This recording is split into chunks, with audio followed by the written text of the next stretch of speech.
Hi అండి. ఈ story నచ్చితే సబ్స్క్రైబ్ చేసుకోవడం మర్చిపోవద్దు. అలాగే లైక్ చేయడం మర్చిపోవద్దు. ఏంటి ఆ చూపు నా నుండి నువ్వు అస్సలు తప్పించుకోలేవు. సీతని క్రిమినల్ మైండ్ పక్కన పెట్టు. సీత కోపం తమాయించుకొని ఎందుకు నేనంటే అంత పగ మీకు?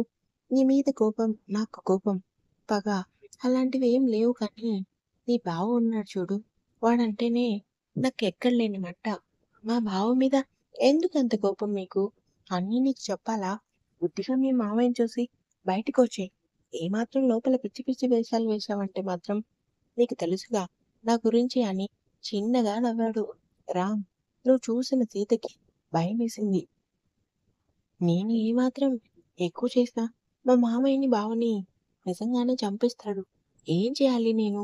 ఈ రాక్షసుడి చేతి నుంచి ఎలా తప్పించుకోవాలి? లేదు, ముందు నేను అస్సలు భయపడకూడదు. కాలేజ్‌లో అందరూ నన్ను ఆడపులి అంటారు కదా! నేనెందుకు ఈయనకి భయపడాలి? ఏదోటి చేసి అయినా సరే నేను తప్పించుకోవాలి అనుకుంది. కారు హాస్పిటల్ ముందు ఆపి ఆలోచించి, చాలు సీత, లోపలికెళ్ళు. రామ్ మాటలకి ఆలోచనల నుంచి తేరుకొని కారు దిగబోతుంటే, పిల్లా, ఒక్క నిమిషం. నా పేరు సీత. నా ఇష్టం. నేనెలా అయినా పిలుస్తా. 5 మినిట్స్ మాత్రమే నీకు టైం ఇస్తున్నా. ఎందుకు? మీ మామయ్య దగ్గరికెళ్ళి చూసి పలకరించి వెంటనే వచ్చేయాలి. లేదంటే కోపంగా నేను లోపలికెళ్ళేసరికి మీకు ఇచ్చిన టైం అయిపోతుంది కదా! అన్నీ తెలిసే మీరిలా మాట్లాడుతున్నారా? మరి ఇంకెలా మాట్లాడాలి? సీత కోపంగా కారు దిగి రామ్ వైపు చూసి, మా మామయ్య దగ్గర కాసేపు ఉంటాను. నువ్వెంతసేపు ఉంటావో నీ ఇష్టం. నాకు కానీ తిక్కరేగింది. బెడ్ మీద ఉన్న ఆ ముసలోడిని నేనే చంపేస్తా. నువ్వు మనిషివి కాదు అనుకుంది. నన్ను తిట్టుకున్నది చాలు. ముందు లోపలికెళ్ళు. అంటే మీరు లోపలికి రావటం లేదా? నాకు రావాల్సిన అవసరం లేదు. లోపలికెళ్ళి నా నుంచి ఎలా తప్పించుకోవాలి అని పిచ్చి వేషాలు వేశావనుకో, వద్దు, అర్థమైంది, నేను వెళ్తాను అని సీత లోపలికొచ్చింది. బెంచ్ మీద కూర్చున్న ఆదిని చూడగానే సీతకి ఎక్కడలేని బాధ, గారాబం ఒకేసారి వచ్చాయి. బావా, ఆలోచనల నుంచి తేరుకొని సీత వైపు చూడగానే షాక్ అయ్యాడు.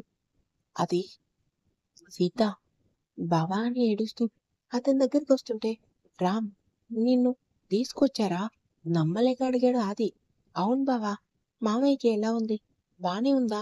అని ఆది ఎదపై ఏడుస్తూ తలవాల్చుతుంటే సీత ఏం చేస్తుందో గమనించిన ఆది వెంటనే దూరం జరిగి, నాన్న లోపల ఉన్నారు.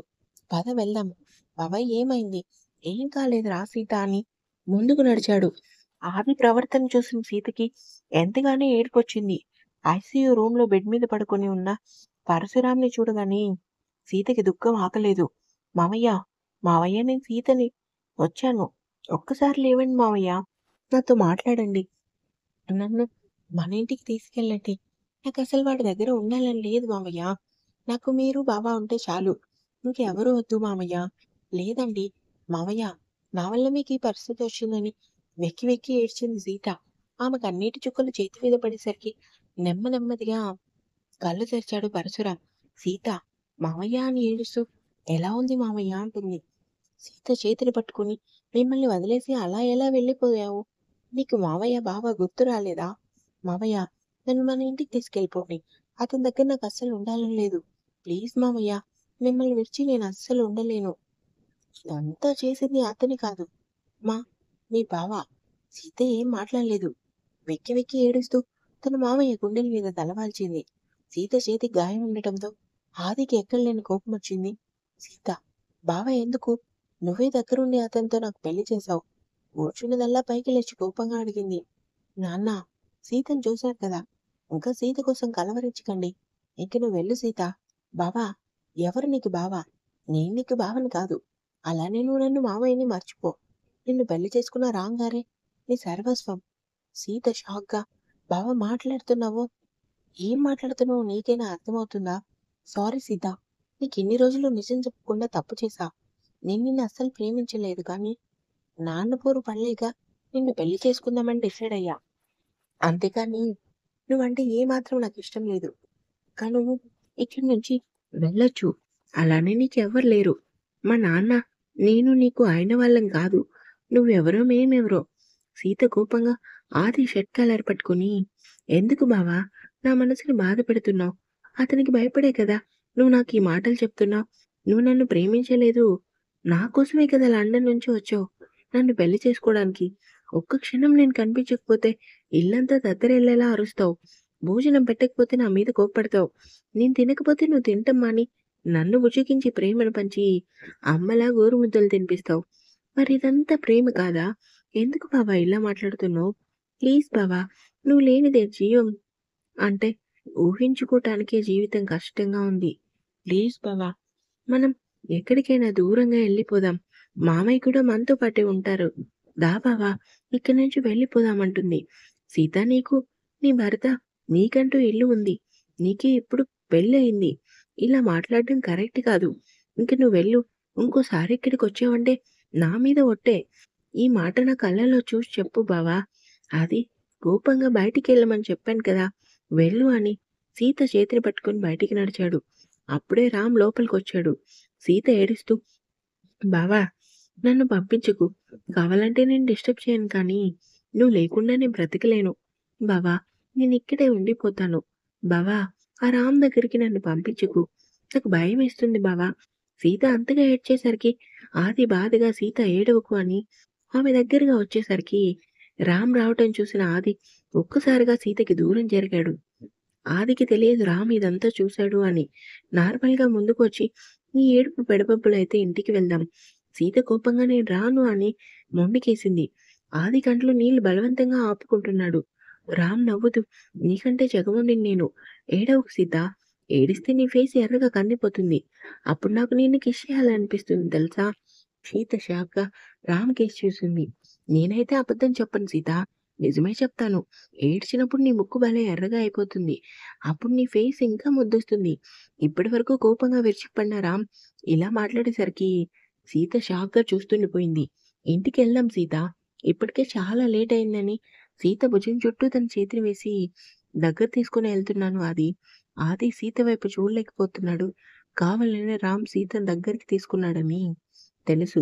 రామ్ చిన్నగా నవ్వుతూ ఆది చెవి దగ్గరకొచ్చి, "చాలా పెయిన్‌గా ఉంది కదా! ఊరుకున్న అమ్మాయి, మనసుకు నచ్చిన అమ్మాయి ఇలా నాకు దగ్గరగా ఉండేసరికి హార్ట్‌లో అగ్నిపర్వతం నాకు తెలిసి పేలుతుంది. నీకు ఏది ఏమైనా నీ మరదలు అందగత్తె" అని కన్నింగా నవ్వి సీతతో పాటు బయటికి నడిచాడు. కానీ సీత ఈ లోకంలో లేదు. ఆమె మైండ్ కూడా పనిచేయటం లేదు. "పిల్లా, ఇలానే నా దగ్గర ఉంటావా? లేదంటే కారెక్కుతావా?" రామ్ మాటలకి తేరుకొని కోపంగా తన భుజంపై ఉన్న రామ్ చేతిని విసిరికొట్టింది. రామ్ నవ్వుతూ ఎక్స్‌ట్రా మానేసి కామ్‌గా కారెక్కంటాడు. "అసలు నీతో నేను రాను. నా బావ లేనిదే నేనసలు బ్రతకలేను. నాకెవ్వరూ వద్దు" అని ఏడుస్తూ రోడ్డు మీద పరుగు పెట్టింది. పరుగు పెడుతున్న సీత వైపు చూస్తూ, "ఈ గర్ల్ తెగ ఇరిటేట్ చేస్తుందే. ఇప్పుడు చావటానికెళ్తుందా? ఉఫ్! నాకు మళ్ళీ ఇదో పనా" అంటూ కారు స్టార్ట్ చేశాడు. పరిగెడుతున్న సీతకి ఏడుపు ఆగటం లేదు. రన్నింగ్‌లో ఇది ఫస్ట్ నా అంత బాగా పరిగెడుతుంది అని కోపంగా కారు ముందు సీత ముందు ఆపాడు. ఆయాసపడుతూ పరిగెట్టే ఓపిక లేక రామ్ వైపు చూసింది. రామ్ కారు దిగి, "ఏంటి చావడానికి ఎళ్తున్నావా? పోనీ నేను చంపేయనా" అని కారు బ్యానెట్‌పై కూర్చున్నాడు. అతనికి దగ్గరగా వచ్చి, "నువ్వెప్పుడో నన్ను చంపేశావు. ఈ పాపం చేశానని ఏం పాపం చేశానని నా మెడలో ఈ 3 ముళ్ళేసి ఈ శిక్ష వేశావు. నీకు నేను శిక్ష వేయలేదు సీత. జీవితాన్ని ఇచ్చాను." కోపంగా రామ్ షర్ట్ కాలర్ పట్టుకుని, "నువ్వే మా బావని బెదిరించి నాకు దూరంగా ఉండేలా చేశావు. నీకేం తెలుసు తనని నేనెంతగా ప్రేమించానో. నేను కనిపిస్తే చాలు తన ఒడిలో కూడా కూర్చోబెట్టుకొని బోలెడు కబుర్లు చెప్పేవాడు. అలాంటిది ఇప్పుడు నన్ను ప్రేమించట్లేదు అంటున్నాడు. ఏం చేశావు? నా బావని ఎందుకలా మారిపోయాడు?" షర్ట్ కాలర్ గుంజేస్తూ మరీ అడిగింది సీత. "నా ఒడిలో కూర్చో. నీకు బోలెడు కబుర్లు చెప్తాను." కోపంగా కొట్టడానికి చెయ్యెత్తింది సీత. ఆమె చేతిని పట్టుకుని, "చెప్పాను కదా! పేషెన్స్ చాలా తక్కువ అని. మూసుకొని కారెక్కు" అంటాడు. "చావనైనా చేస్తాను కానీ, నీతో మాత్రం అస్సలు రాను" అంటుంది. "ఎక్కువ వాగావంటే పీక నొక్కి నేనే నిన్ను చంపేస్తా. కారెక్కు." "నేను రాను, రాను, రాను" అని ఏడుస్తూ గింజుకుంటుంది. "సీత, నువ్వలా ఏడవకు. నాకు నచ్చటం లేదు. నాకు నా బావ కావాలి. కానీ నాకు నువ్వు కావాలి" అంటాడు. సీత ముఖంలో రంగులు మారాయి. అతన్ని తిట్టే ఓపిక కూడా లేదు. "ఇంకా ఏడిస్తే స్పృహ కోల్పోతావు. నేనసలే మంచివాడిని కాదు. చూసుకో మరి." సీత ఏం మాట్లాడలేక కారెక్కింది. రామ్ కార్ స్టార్ట్ చేసి వేగంగా ఇంటికి పోనిచ్చాడు. ఇంటికొచ్చిన రామ్ సీతను పట్టించుకోకుండా రామ్‌కి వచ్చి రూమ్‌కి వచ్చి ఫ్రెష్ అయ్యి బెడ్ మీద పడుకున్నాడు. సీత కామ్‌గా లోపలికొచ్చి సోఫాలో కూర్చొని రామ్ వైపు చూసింది. చేతిలో కత్తుంటే అక్కడికక్కడే రామ్‌ని చంపేసేది. అంతగా అతని మీద విపరీతమైన కోపమొచ్చింది సీతకి. ఇలాంటి రాక్షసుడిని నా జీవితంలో ఎప్పుడూ చూడలేదు. నాతో పాటు నా బావకు కూడా నరకం చూపిస్తున్నాడు. నా చేతులతో నేనే వీడిని కస్తేరా చంపాలనుంది అనుకుంది. నన్ను ఎలా చంపాలో రేపు మార్నింగ్ తీరిగ్గా ప్లాన్ ఎద్దువు గాని ముందు పడుకో సీత. సీత కోపంగా ఏడుస్తూ అలానే సోఫా వెనక్కి వాలి ఆది మాటలు గుర్తురాగానే బాధపడి ఎప్పటికో నిద్రలోకి జారుకుంది. శౌర్య మాన్షన్ వర్కౌటంతో బెడ్ మీద వాలాడు శౌర్య. అప్పుడే లోపలికొచ్చింది పూజ. అన్నయ్య, అన్నయ్య ఏంటి రోజు రామ్ ఇంటి దగ్గర నిద్రపోతావు కదా! ఈరోజేమైంది? నీ రూమ్‌లో పడుకున్నావు? ఏం లేదు. అబ్బా! అన్నయ్య చెప్పు. ఏమైంది నీ ముఖం కూడా డల్‌గా ఉంది? ఏం లేదు పూజ. రామ్ పెళ్లి చేసుకున్నాడు. కనీసం నాకొక మాట కూడా చెప్పలేదు. పూజ షాక్‌గా అన్నయ్య ఏం మాట్లాడుతున్నావు? అవును నిజం మాట్లాడుతున్నా. వాడు సీత అనే అమ్మాయిని పెళ్లి చేసుకున్నాడు. వాడు చాలా పెద్ద తప్పు చేశాడు. తన్విని చంపింది ఆది అయితే ఆ శిక్ష సీతకేశాడు. ఎందుకో వాడు చేసిన పని నాకు నచ్చలేదు. అసలు ఇదంతా ఎప్పుడు జరిగిందన్నయ్య? ఎప్పుడు జరిగిందో, ఎలా జరిగిందో కూడా నాకు తెలీదు. వాడు చెప్తేనే నాకు తెలిసింది. కూతురికేదో చెప్పాలని వచ్చిన ప్రసాద్ వర్మ, శౌర్య మాటలు విని గుమ్మం దగ్గరే ఆగిపోయారు. నాకస్సలు నమ్మబుద్ధి కావటం లేదన్నయ్య. ఆది రామ్ పెళ్లి చేసుకున్నాడంటే ఏం చేస్తాం? వాడి ఇంట్లో వాళ్ళ మాటలు వినే ఇలా చేశాడు. నాకైతే చాలా కోపంగా ఉంది. పూజ వాడిలా చేస్తాడని అస్సలు ఊహించలేదు. పాపం ఆ అమ్మాయి ఏం చేసిందని? నాకు తెలిసి వాడు తనకి డైవర్స్ కూడా ఇచ్చేశాడు. ప్రసాద్ వర్మ ముఖంలో రంగులు మారాయి. అతని పెదవులు ఒక్కసారిగా విచ్చుకున్నాయి. సీతకి విడాకులివ్వడం ఏంటి? శౌర్య కోపంగా పైకి లేచాడు. నీకు తెలీదా? అది మామూలు తప్పు చేయలేదు. అందుకే రామ్ ఇలా సీత జీవితంతో ఆడుకుంటున్నాడు. ఏం తెలియని ఒక అమాయకురాల్ని బాధ పెడుతున్నాడు వాడు. ప్రసాద్ నవ్వుకుని లోపలున్న పూజకి సైగ చేశారు. పూజ చిన్నగా నవ్వి సారీ అన్నయ్య. అనవసరంగా మూడంతా పాడు చేశాను. రామ్ మనసు మారుతుంది. నువ్వెక్కువ ఆలోచించుకో అని శౌర్య భుజంపై చేయి వేసి చిన్నగా నవ్వి ప్రసాద్ వైపు చూసింది. ఇంకా ఉంది.